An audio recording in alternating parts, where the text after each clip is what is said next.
Hello friends, कैसे हैं आप सब लोग। आई होप आप सब लोग ठीक होंगे। तो पता है आज हम लोग क्या पढ़ने वाले हैं।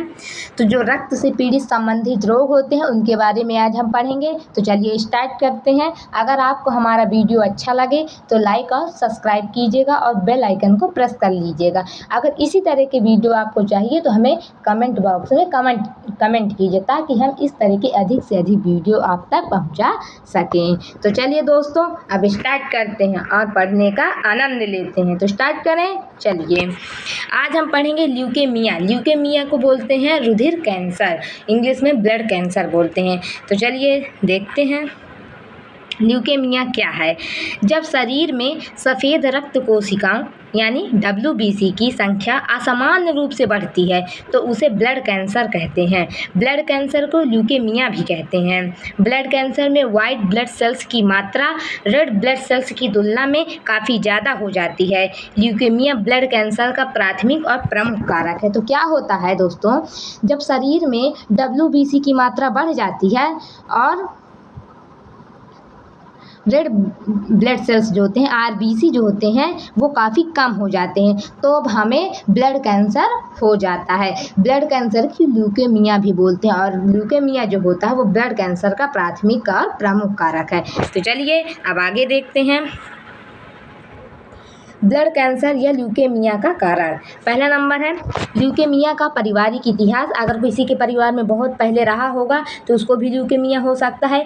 धूम्रपान भी ब्लड कैंसर का कारक है। जैसे कि हम धूम्रपान करते हैं, बीड़ी सिगरेट गांजा, तो इनकी वजह से भी हमें ब्लड कैंसर हो जाता है। तीसरा पॉइंट है आनुवांशिक विकार, जैसे डाउन सिंड्रोम, एनीमिया।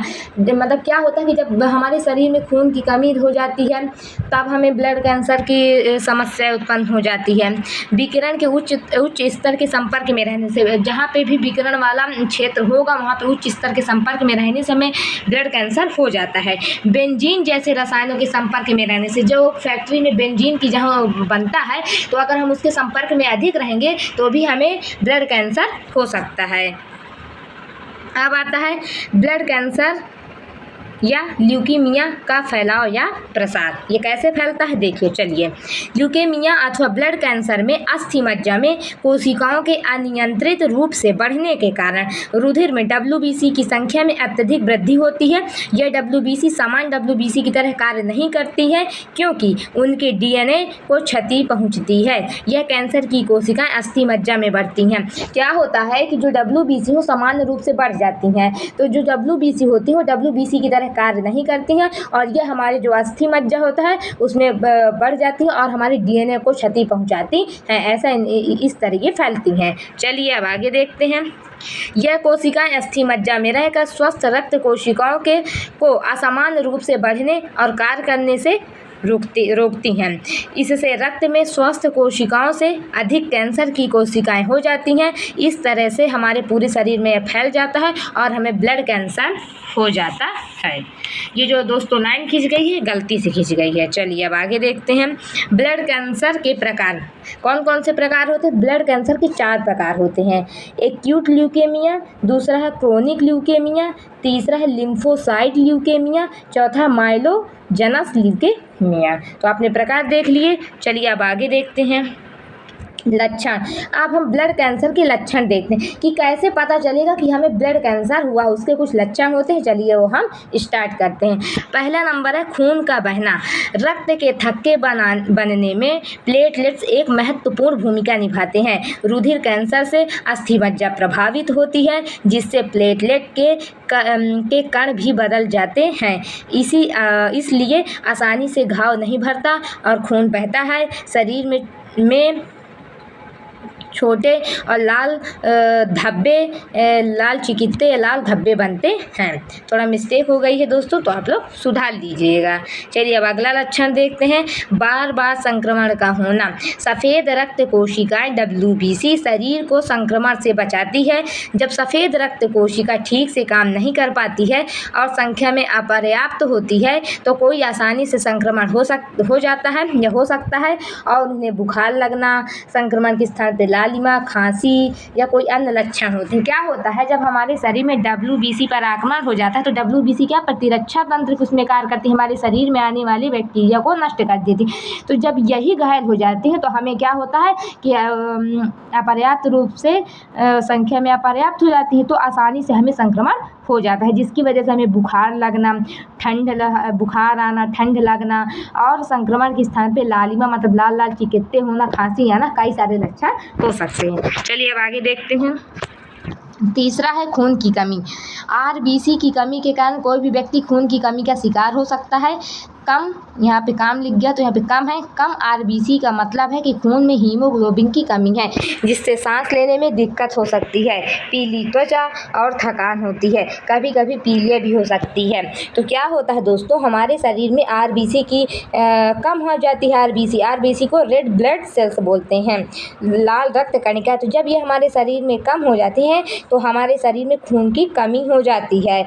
तो खून की कमी हो जाती है मतलब हीमोग्लोबिन की कमी हो जाती है, जिससे व्यक्ति में सांस लेने में दिक्कत हो जाती है, त्वचा पीली हो जाती है, उसको पीलिया हो सकता है, कई सारी समस्याएं उत्पन्न हो जाती हैं। चलिए अब अगला देखते हैं। चौथा नंबर है हड्डी और जोड़ों में दर्द। ल्यूकेमिया की बीमारी में हड्डियों में तेज दर्द, जोड़ों में दर्द और सूजन की समस्या देखने में मिल सकती है। इन लक्षणों को नज़रअंदाज करने की गलती बिल्कुल भी ना करें, बल्कि डॉक्टर को दिखाएं।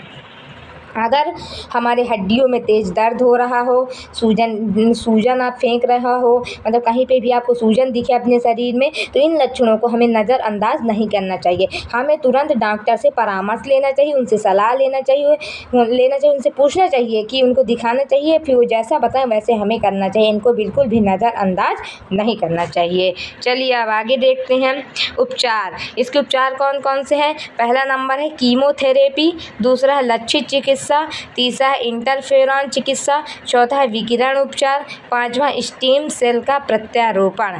तो चलिए सबसे पहला है कीमोथेरेपी। ल्यूकेमिया के प्रकार के आधार पर विभिन्न कीमोथेरेपी उपचार किए जाते हैं। बच्चों में लिम्फोब्लास्टिक ल्यूकेमिया का 90% और तीव्र माइलोइड ल्यूकेमिया का 70% अकेले थेरेपी से ठीक हो जाता है। तो क्या होता है, लिम्फोसाइट ल्यूकेमिया का 90% और तीव्र माइलोइड ल्यूकेमिया का 70% कीमोथेरेपी से ठीक हो जाता है। चलिए अब आगे देखते हैं। दूसरा है लक्षित चिकित्सा। लक्षित चिकित्सा में डॉक्टर कैंसर कोशिकाओं को लक्षित करने के लिए दवाओं का उपयोग करते हैं। क्या होता है भी, जो हमारी सेल जो होती है, कोशिका जो होती है जिसमें कैंसर होता है, उसको लक्षित करके उसमें दवा दी जाती है। चलिए अब अगला देखते हैं। इंटरफेरॉन चिकित्सा। ठीक है, इंटरफेरॉन। तो इंटरफेरॉन एक तरह की प्रोटीन है जो प्रतिरक्षा तंत्र की कोशिकाओं द्वारा बनाया और स्रावित किया जाता है। इंटरफेरॉन जो होता है वो शरीर पर आक्रमण करने वाले वायरस, बैक्टीरिया, कैंसर और अन्य बाहरी पदार्थों के लिए प्रतिरक्षा तंत्र की क्रिया को नियंत्रित करते हैं। अब अगला देखते हैं। चौथा है विकिरण उपचार। वयस्कों और 3 वर्ष से अधिक उम्र के कुछ बच्चों के लिए इस तरह का उपचार किया जाता है जिन्हें तीव्र लिम्फोसाइट ल्यूकेमिया है। जो वयस्क होते हैं, 3 वर्ष से अधिक उम्र के जो बच्चे होते हैं, उनके लिए विकिरण उपचार किया जाता है। चलिए अब अगला है स्टेम सेल का प्रत्यारोपण। इस प्रक्रिया में कीमोथेरेपी, विकिरण चिकित्सा या दोनों के द्वारा मौजूद अस्थि मज्जा को नष्ट कर दिया जाता है। ऐसा इसलिए किया जाता है ताकि अस्थि मज्जा और गैर कैंसर कोशिकाओं को उत्पन्न करने के लिए नए इस टाइम कोशिकाओं को उपचार किया जा सके। स्टेम सेल प्रत्यारोपण अधिक घातक ल्यूकेमिया वाले लोगों तथा उन लोगों के लिए उपचार के प्रभावी विकल्प है जिन्हें ल्यूकेमिया कीमोथेरेपी होती है। तो क्या होता है स्टेम सेल प्रत्यारोपण में, क्या होता है, ये उनके लिए होता है जिन्हें घातक मतलब जो प्रभावी जो ल्यूकेमिया होता है ये उनके लिए होता है। तो चलिए दोस्तों, आज का टॉपिक हमारा यहीं समाप्त होता है। हम मिलते हैं आपसे अगली वीडियो पे।